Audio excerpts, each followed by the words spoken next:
ਇਹ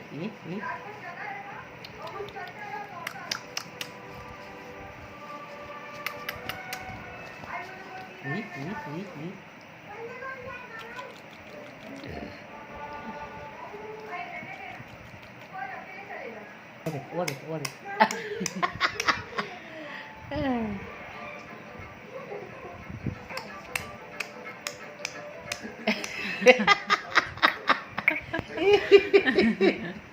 ਸੋ ਮਜ਼ਾ ਆਇਆ ਕਰਦਾ ਨਾ।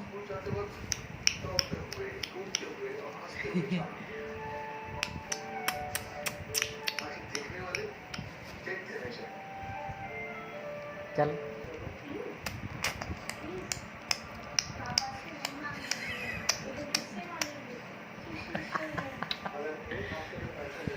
ਇਹ ਚੱਡਾ ਸਗੋਂ ਇਦਾਂ ਕਰਦੀ ਆ। ਹੁਣ ਥੁੱਕ ਨਹੀਂ ਕੱਢੇਗੀ ਬਾਹਰ ਨੂੰ ਫਿਰ।